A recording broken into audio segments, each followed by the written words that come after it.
Just get quiet. All day long, we wander around New York, and nothing happens.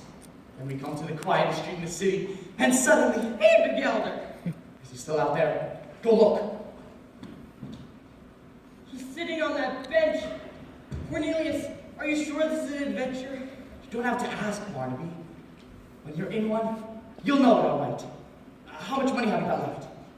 Not much, Cornelius. 40 cents for the train back, 30 cents for dinner, and 20 cents to see the whale. 90 cents. Why? When those women come out, we'll have to pretend to be customers. Customers, that's it. Maybe the best thing to do is to make them think we're rich. Then we won't have to spend anything.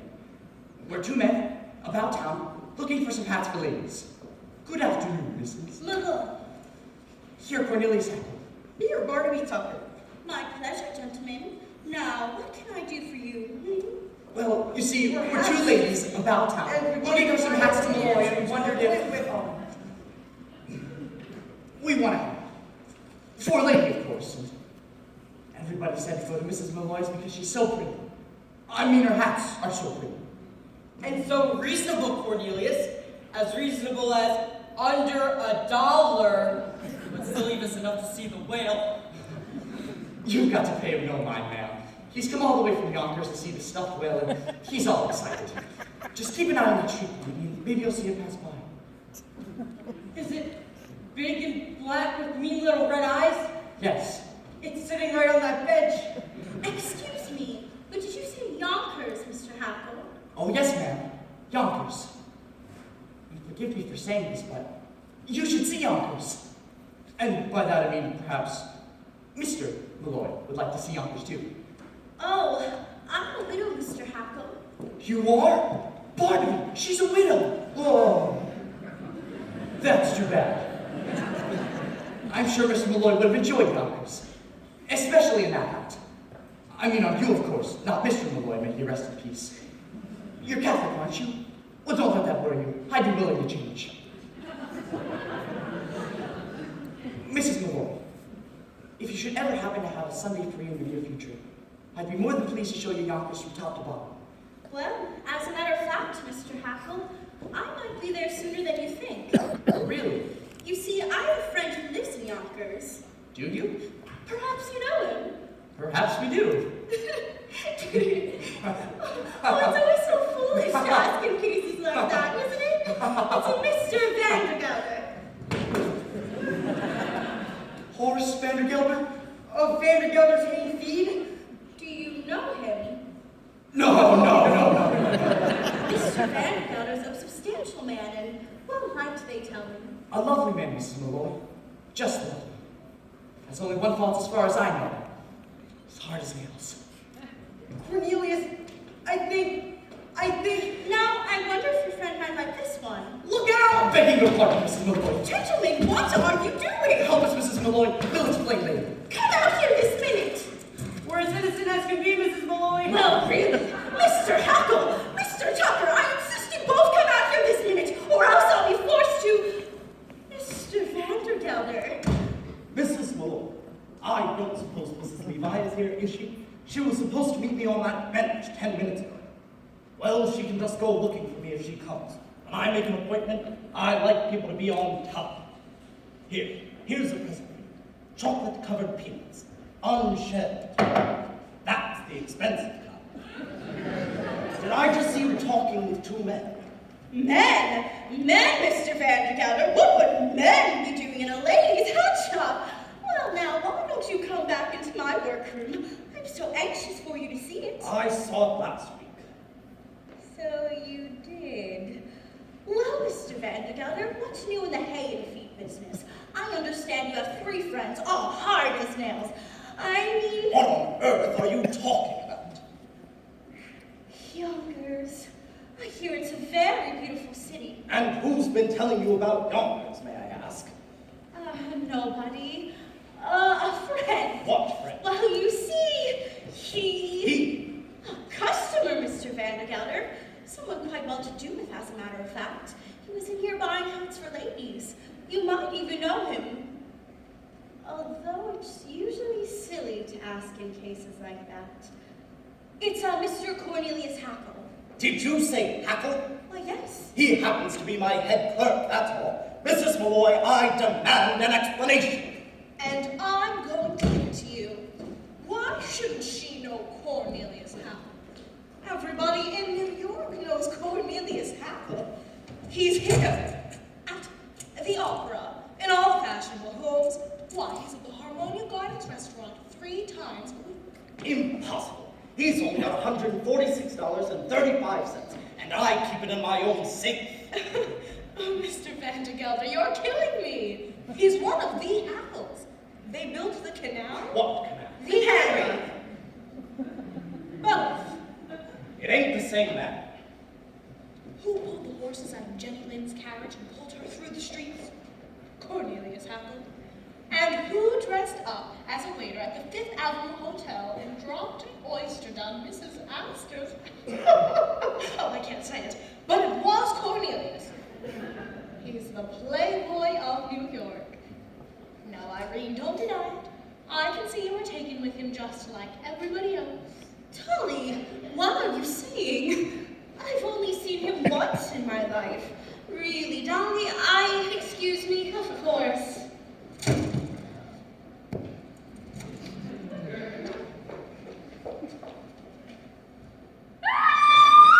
Lady, hold your tongue. There's a man in there! Now look here, if there's a man in that closet... No, Mr. Vandergelder, you can't. It's too dangerous. No man that hides in a lady's closet can frighten me, Mrs. Levi. Will you stand aside? No man indeed, Mr. Vandergelder. I'm sure you'd make short work of any man with all those muscles rippling under your coat. I can see them now rippling back and forth. Ripple, ripple, ripple, back and forth. Ripple, ripple, ripple. For the last time, Mrs. Levi, will you stand aside? Stand indeed, Mr. Vandergelder. That's exactly what the court want to know when you're accused of entering that closet without a search warrant. I mean, what do you stand for if you don't stand for the laws of this great land? I know what I stand for. I stand for motherhood, America, and a hot lunch for orphans. Take off your hat, sir. Betsy Ross's flag is passing. Do you see him on the hill? Let's get his beneath that great triumphal arch. If you see him as he's tramping through the grapes of wrath, stand up and march, march, march. Has this not affected you, sir? I came here 14 years of age as a young immigrant girl from a land that oppressed my people. And I must echo what was said by the great and patriotic American, Moses. I stand for motherhood, America, and no hot lunch for orphans. Take off your hat, sir. There's a Tuesday tea passing. Do you see him on the beach at night? Beneath that great triumphal arch. If you hear him singing Dixie in the sugar cane, march, march, march. I stand for motherhood, and no lunch for orphans. Every breath that I have to my Betsy Ross country. You see him on the if that yet is Christ. Yes, now reach the triumphal arch. If you see him as he's trampling through the ranks of the earth, stand up and march, march. 7 years ago, march, march, march from a more perfect union. March, march, down the torpedoes, full speed ahead. March, march,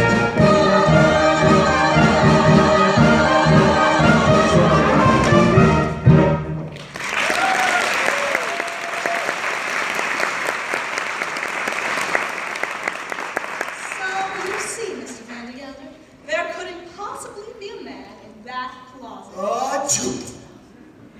God bless you. Mrs. Malloy. All right, Mr. Vandergelder. There is a man in that cupboard. Aha! And another under that table. What the devil? There also happens to be a very simple explanation. But for the present, good afternoon. Good Lord,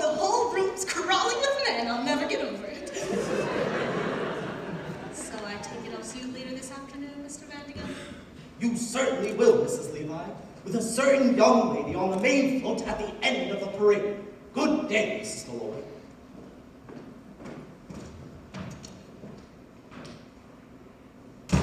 Well, really, gentlemen, now what am I supposed to...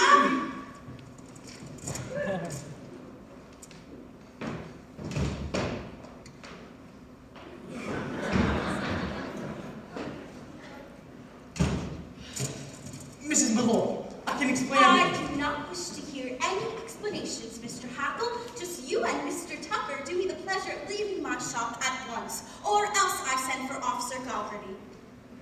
Well, if you ask me, Irene, calling an officer is letting them off too easy. The law courts, that's where they belong. Now, I've been adding up the legal offenses these two have committed, and believe me, you've got grounds for at least 2 writs, a non-compos mentis, and a garnishee.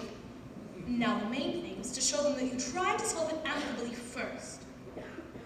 Have dinner with them. Dinner? Is that absolutely necessary, Dolly? It's the way things are done in the law, Irene. Dinner first, garnishee afterwards. Well, if it must be, Mr. Hackle, Mr. Tucker, you may take Miss Fay and myself to dinner.